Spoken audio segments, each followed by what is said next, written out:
नमस्कार दोस्तों, स्वागत है आपका आपके चैनल अभिषेक गुप्ता पीजीआई में। तो ये आज हमारी दूसरी क्लास है बेड मेकिंग की। इससे पहले आपने हमारा पहला पार्ट अगर बेड मेकिंग का नहीं देखा है, अगर वो क्लास आपने नहीं देखी है तो जल्दी से जा कर के वो क्लास देख लें। मैं उसकी लिंक आपको डिस्क्रिप्शन में दे दूँगा। तो अगर चैनल को नहीं सब्सक्राइब किया तो जल्दी से चैनल को सब्सक्राइब कर लें। हो सकता है आपको पीछे से कुछ आवाज़ आ रही हो तो उसको थोड़ा सा अवॉइड करें, क्योंकि थोड़ा सा मैं आज वीडियो जल्दी बना नहीं पाया और इस वक्त थोड़ा सा छत के ऊपर हूँ, वहाँ से थोड़ी सी बाहर की शोर आ रही है। तो समय को ना ख़राब करते हुए चलिए वीडियो को शुरू करते हैं। और आप ये ज़रूर बताएं कि आप लोग ये वीडियो कहाँ से देख रहे हैं और आप लोग किस किस एग्ज़ाम की तैयारी कर रहे हैं, ताकि अगर आप लोग को मैं उससे रिलेटेड हो सकता कुछ वीडियो बना सकूँ। तो चलिए वीडियो को शुरू करते हैं। पहला ऑप्शन है कि रोगी की बिस्तर को चादर बदलते समय किस बात का ध्यान रखना चाहिए। ए है तकिया हटाना चाहिए, हाथ धोना चाहिए, रोगी को उठाना चाहिए या कंबल हटाना चाहिए। तो बी हमारा है हाथ धोना चाहिए। बेड मेकिंग के समय हाथ धोना क्यों आवश्यक है? बेड मेकिंग के समय हाथ धोना क्यों आवश्यक है? बिस्तर साफ रखने के लिए, संक्रमण से बचने के लिए, समय बचाने के लिए, रोगी को आराम देने के लिए। तो इसका आंसर है बी, संक्रमण से बचने के लिए। बेड मेकिंग के समय गंदी चादरों को कैसे बदलना चाहिए या कैसे हटाना चाहिए? तो ए झटका देकर, बी मोड़कर शरीर से दूर रखते हुए, सी जमीन पर रखकर, डी खिड़की के पास। तो इसका करेक्ट आंसर है बी, शरीर से मोड़ कर शरीर से दूर रखते हुए।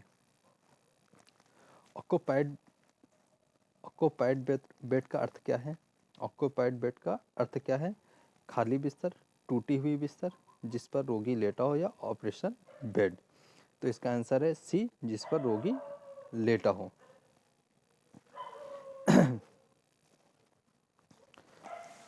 खाली बिस्तर बनाने का सही समय क्या है? खाली बिस्तर बनाने का सही समय क्या है? ए रोगी आगे आने से पहले, या भोजन के बाद, या दवा देने के बाद, या रात में। तो इसका करेक्ट आंसर है ए, रोगी के आने से पहले। बेड मेकिंग के समय रोगी को किस दिशा में घुमाया जाता है? ए नर्स की ओर, खिड़की की ओर, बिस्तर के किनारे की ओर, डी दीवार की ओर। तो इसका करेक्ट आंसर होगा सी, इसका करेक्ट आंसर होगा सी, बिस्तर के किनारे की ओर। ठीक है। बेड मेकिंग के में सबसे ऊपर कौन सी चादर बिछाई जाती है? बेड के ऊपर बेड मेकिंग में सबसे ऊपर कौन सी चादर बिछाई जाती है? तो A draw sheet, mattress cover, top sheet, bed cover. तो आंसर होगा इसका सी, टॉप सीट।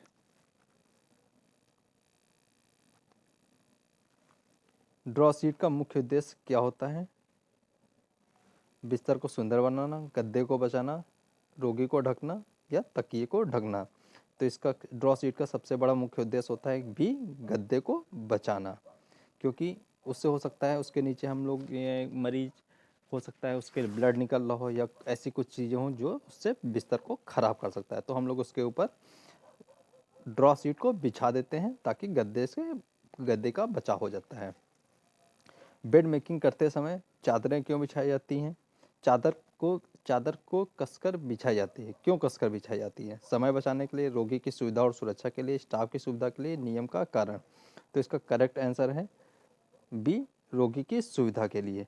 क्योंकि हमने आपको इससे पहले बताया था, क्योंकि अगर हमारे चादरों में सिलवटें होंगी तो रोगी को बेड सोर होने के खतरा बढ़ जाता है। बेड मेकिंग के दौरान कौन सी गंदी चादर कहाँ रखी जाती है? बेड मेकिंग के दौरान गंदी चादरों को कहाँ रखा जाना चाहिए? जमीन पर, साफ चादरों के ऊपर, निर्धारित लिनन बैग में, सी डी खिड़की के बैग में। तो इसका आंसर है सी, निर्धारित लिनन बैग में। आप लोग को इससे पहले मैंने बताया था कि लिनन बैग वो बैग होता है जिसमें हम लोग अपनी गंदी चादरों को रखते हैं। बेड मेकिंग के समय रोगी की प्राइवेसी बनाने के लिए क्या किया जाना चाहिए? तेज रोशनी करना चाहिए, पर्दा स्क्रीन लगाना चाहिए, खिड़की खोलना चाहिए, बेड को ऊंचा करना चाहिए। तो उसका करेक्ट आंसर है बी, पर्दा लगाना चाहिए। ऑक्यूपाइड बनाते समय सबसे पहले किस करवट में लिटाया जाता है? ऑक्यूपाइड बेड बनाते समय रोगी को किस करवट में लिटाया जाता है? नर्स की ओर, बी दीवार की ओर, सी दोनों ओर, या डी सर की ओर? तो इसका करेक्ट आंसर होगा बी दीवार की ओर। बेड मेकिंग के समय तकिया का कवर कैसे बदला जाता है? झटका देकर, हाथ अंदर डालकर, तकिए को पकड़कर उल्टा पलटते हुए, जमीन पर रखकर? तो इसका करेक्ट आंसर है सी तकिए को उल्टा पलटते हुए। ठीक है। बेड मेकिंग के दौरान संक्रमण से बचने के लिए क्या क्या नहीं करना चाहिए?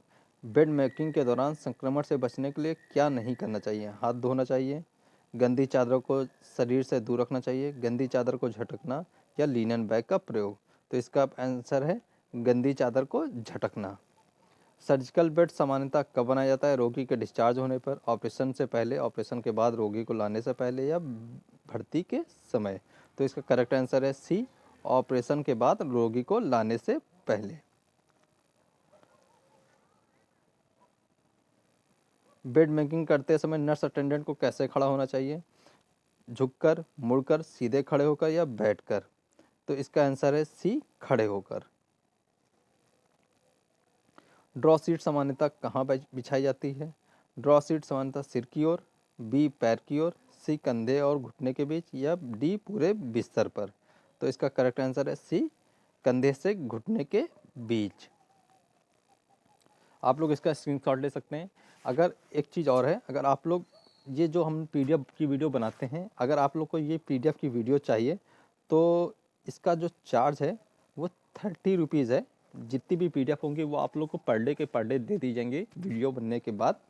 अगर आप लोग ये चाहते हैं कि पीडीएफ आप लोग को चाहिए तो मेरे को 30 रुपये दे सकते हैं और मैं आपको इसका पीडीएफ प्रोवाइड करा दूंगा, जो कि बहुत ही कम है। अगर आप किसी एग्ज़ाम की तैयारी करते हैं तो 30 रुपये बहुत कम है, क्योंकि इसको बनाने के लिए मेरे को मेहनत भी लगती है। तो अगर आप लोग चाहते हैं इस वीडियो को, इस मतलब ये पीडीएफ आप लोग को चाहिए तो मेरे को 30 रुपये दे सकते हैं। क्यूआर के माध्यम से कहेंगे तो मैं अपना क्यूआर दे दूंगा और एक आप लोग को ग्रुप में ऐड कर लिया जाएगा, तो वहाँ से आप लोगों को कुछ ना कुछ तैयारियाँ भी कराई जाएंगी और पीडीएफ भी डेली का डेली दिया जाएगा। तो चाहे तो आप मेरा सब्सक्रिप्शन ले सकते हैं 30 रुपये का, जिसमें आप लोग को पीडीएफ दी जाएगी, ताकि आप लोग एग्ज़ाम की तैयारी और अच्छे से कर सकें। क्योंकि अगर आप मेरे को कंटेंट आपका अच्छा लग रहा हो, मेरा कंटेंट अच्छा लग रहा हो, तो आप लोग मुझको ज़रूर बताएं, ताकि मैं आप लोग को अच्छे से अच्छा कंटेंट प्रोवाइड करा सकूं। और अगर आपको पीडीएफ चाहिए तो आप मेरे को 30 रुपये दे करके ले सकते हैं। सारी पीडीएफ आपको प्रोवाइड करा दी जाएंगी। और अगर आपको पीडीएफ नहीं चाहिए, अगर मतलब आपको पैसा नहीं देना है, तो आप उसके लिए कोई भी पाबंदी नहीं है। आपको मिल जाएगा, मतलब जो वीडियो है वो तो आ ही रही है चैनल पे, तो वो चैनल पे वीडियो मिल जाएगी। अगर आप लोग चाहते हैं कि अच्छे से तैयारी करें, पीडीएफ आपको चाहिए, तो मेरे को मैसेज कर देंगे, तो मैं आपको अपने जो ब्रॉडकास्ट चैनल है उसमें जोड़ लूँगा और वहाँ पे आप मुझको 30 रुपये पे करके वो पीडीएफ ले सकते हैं। चलिए वीडियो को शुरू करते हैं। बेड मेकिंग के दौरान रोगी के कपड़े को कैसे रखना चाहिए? बी ज़मीन पर रखना चाहिए, बी कुर्सी पर फेंक कर रखना चाहिए, साफ या अलग स्थान पर रखना चाहिए, डी बिस्तर के नीचे रखना चाहिए? तो सी अलग साफ स्थान पर रखना चाहिए। ठीक है। और बेड मेकिंग के बाद सबसे अंत में क्या किया जाता है? बेड मेकिंग के बाद सबसे अंत में क्या किया जाता है? ए खिड़की बंद करना चाहिए, बी हाथ धोना चाहिए, सी चादर धोना चाहिए, डी तकिया हटाना चाहिए? तो इसका करेक्ट आंसर है बी हाथ धोना चाहिए। क्योंकि अगर आपने रोगी का बिस्तर बदला है तो उसके बाद आप लोग को हाथ धोना चाहिए, ताकि इन्फेक्शन ना फैले और जो जीवाणु कीटाणु हैं वो वहीं पे मर जाएं। बेड मेकिंग के सबसे महत्वपूर्ण सिद्धांत क्या है? जल्दी काम करना, कम चादर लगाना, रोगी की सुविधा व सुरक्षा, बेड को भारी बनाना? तो इसका करेक्ट आंसर है सी रोगी की सुविधा या सुरक्षा। अब ये जो बेड मेकिंग के जो 21 से 40 क्वेश्चन है, ये हाई लेवल के क्वेश्चन हैं, जो कि काफ़ी अच्छे प्रश्न हैं। एग्ज़ाम में इस तरह के क्वेश्चन इसमें आने की संभावना ज़्यादा है। और जो इस क्वेश्चन के बाद जो ये आज की जो क्लास है, कल जो दूसरी क्लास होगी वो बेड मेकिंग का जितना भी हमने पढ़ा है उसका रिवीजन होगा। तो कल की वीडियो बहुत महत्वपूर्ण होगी। अगर आप लोग ने ये वीडियो यहाँ तक देखी है तो कमेंट करें आपको वीडियो कैसी लग रही है, और चैनल को भी सब्सक्राइब करें। बेड मेकिंग के दौरान गंदी चादरों को रोल करने का सही तरीका क्या है? ए बाहर की ओर मोड़ते हुए, बी अंदर की ओर मोड़ते हुए, सी सीधा रखकर, डी झटका देकर? तो इसका सही आंसर है बी, अंदर की ओर मोड़ते हुए। ऑक्यूपाइड बेड बनाते समय रोगी को कितनी बार करवट दिलाना चाहिए? 1 बार, 2 बार, 3 बार, आवश्यकता अनुसार। तो इसका करेक्ट आंसर है बी, 2 बार। बेड मेकिंग के समय रोगी को ढककर रखने का उद्देश्य क्या है? ए, नियम का पालन, बी, ठंड से बचाव, सी, गोपनीय व आराम, डी, समय की बचत। तो इसका सही आंसर है सी, गोपनीयता व आराम। सर्जिकल बेड में ऊपर की चादरें कैसे रखी जाती हैं? सर्जिकल बेड में ऊपर की चादर कैसे रखी जाती हैं? सामान्य तरीके से पैरों की ओर मोड़कर, सिर की ओर मोड़कर, हटाकर रखी जाती है। तो सर्जिकल बेड में ऊपर की चादर कैसे रखी जाती है? बी, पैर की ओर मोड़कर। बेड मेकिंग के समय लिनन को शरीर से दूर रखने का कारण क्या है? ए, सफाई, बी, आराम, संक्रमण नियंत्रण, डी, सुंदरता। तो इसका करेक्ट आंसर है सी, संक्रमण नियंत्रण। बेड मेकिंग करते समय बेड की ऊंचाई क्यों समायोजित की जाती है? रोगी को डराने के लिए, बी, नर्स की सुविधा व पीठ की सुरक्षा, बेड सजाने के लिए, या उपकरण रखने के लिए। तो इसका करेक्ट आंसर है बी, नर्स की सुविधा व पीठ की सुरक्षा। ड्रॉ सीट का विशेष रूप से प्रयोग रोगी के लिए किया जाता है। ड्रॉ सीट का प्रयोग विशेष रूप से किस रोगी के लिए किया जाता है? तो पहले आप लोग देख रहे हैं, ड्रॉ सीट होता है, क्योंकि एग्जाम में पूछा जा सकता है कि ये ऐसी आपकी इमेज दिखाई जा सकती है और पूछा जा सकता है कि ये क्या है। तो ये हमारी ड्रॉ सीट है। तो इसका ए, चलने फिरने के लिए, बी, बेहोशी रोगी के लिए, मूत्र मल असंयम वाले, या डी, डिस्चार्ज रोगी के लिए। तो ड्रॉ सीट का विशेष रूप से प्रयोग मल मूत्र या असंयम वाले रोगी के लिए किया जाता है। बेड मेकिंग के बाद साइड रोल कब ऊपर करनी चाहिए?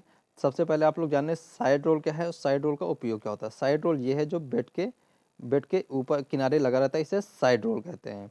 इसका मुख्यतः उपयोग रोगी को गिरने से बचाने के लिए किया जाता है। तो बेड मेकिंग के बाद साइड रोल कब ऊपर करनी चाहिए? ए, कभी नहीं, बी, केवल रात में, सी, जब रोगी का गिरने का खतरा हो, या डी, बेड बदलते समय। तो इसका करेक्ट आंसर है जो कि मैंने आप लोगों को अभी बताया कि जब रोगी को गिरने का खतरा हो तब हम अपना साइड रोल बेड के ऊपर कर दिया जाता है। बेड मेकिंग के समय तकिया की स्थिति कैसी होनी चाहिए? बहुत ऊंची होनी चाहिए, बहुत नीची होनी चाहिए, रोगी के सिर व गर्दन को सहारा देने वाली होनी चाहिए, या डी, पीठ के नीचे होनी चाहिए। तो इसका करेक्ट आंसर है रोगी के सिर व गर्दन को सहारा देने वाली होनी चाहिए, सी इसका करेक्ट आंसर है। बेड मेकिंग के दौरान रोगी से संवाद क्यों आवश्यक है? नियम के कारण, समय कटने के लिए, रोगी को सहयोग व मानसिक आराम देने हेतु, या डी, शिकायत से बचने के लिए। तो इसका करेक्ट आंसर है रोगी को सहयोग, सी है इसका करेक्ट आंसर, रोगी को सहयोग या मानसिक आराम देने हेतु। क्योंकि अगर हम रोगी को बात करते हैं तो रोगी को थोड़ा सा संबल मिलता है, थोड़ा सा उसकी मानसिक आराम उसको मिलता है। अनऑक्यूपाइड बेड में सबसे पहले क्या बिछाया जाता है? तो उसमें बी, मैट्रेस कवर बिछाया जाता है, या बॉटम सीट उसे कहते हैं। बेड मेकिंग के दौरान कौन सा कार्य बॉडी मैकेनिज्म के विरुद्ध है? घुटने मोड़कर आराम करना, कमर झुककर उठना, बेड की ऊंचाई सही करना, या वजन शरीर के पास रखना। तो इसका करेक्ट आंसर है बी, कमर झुकाकर उठना। बेड मेकिंग के समय गंदी व साफ चादर को एक साथ क्यों नहीं रखना चाहिए? ए, सुंदरता के लिए, बी, समय बचाने के लिए, सी, क्रॉस इन्फेक्शन से बचाव के लिए, या डी, स्टाफ के नियम के लिए।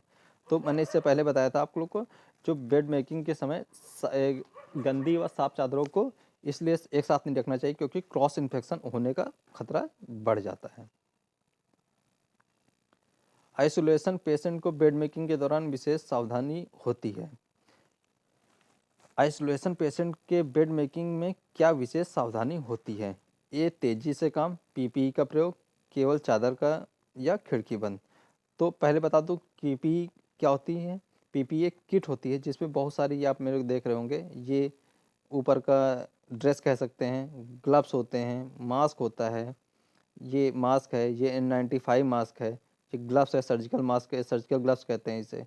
ये आँखों को इन्फेक्शन से बचने के लिए होता है, ये पैरों के इन्फेक्शन से होता है, ये हमारा जो बायोमेडिकल वेस्ट का बैग है, तो ये सब पीपीई किट के अंदर आते हैं।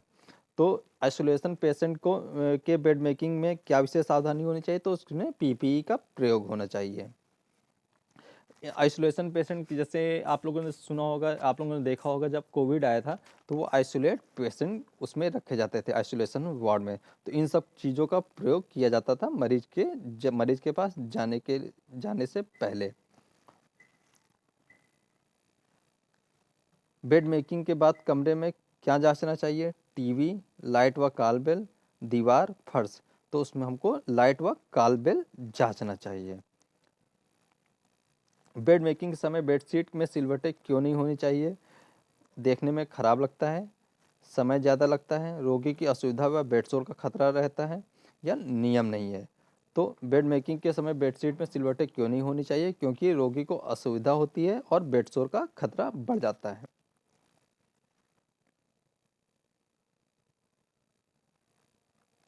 कार्डियक पेशेंट के बेड मेकिंग के विषय कार्डियक पेशेंट के बेड मेकिंग में विशेष ध्यान किस बात का दिया जाता है?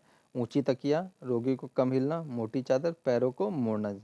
तो इसमें रोगी को कम हिलना चाहिए, इस बात का ध्यान दिया जाता है। इसका आंसर है बी। बेड मेकिंग के दौरान कॉल बेल कहाँ रखनी चाहिए? तकिए के नीचे, दूर टेबल पर, रोगी की पहुंच में, या नर्स स्टेशन पे। तो हमको कॉल बेल बेड मेकिंग के समय रोगी की पहुंच के पास रखना चाहिए, ताकि अगर उसको कुछ ज़रूरत हो तो वो कॉल बेल बजा सके।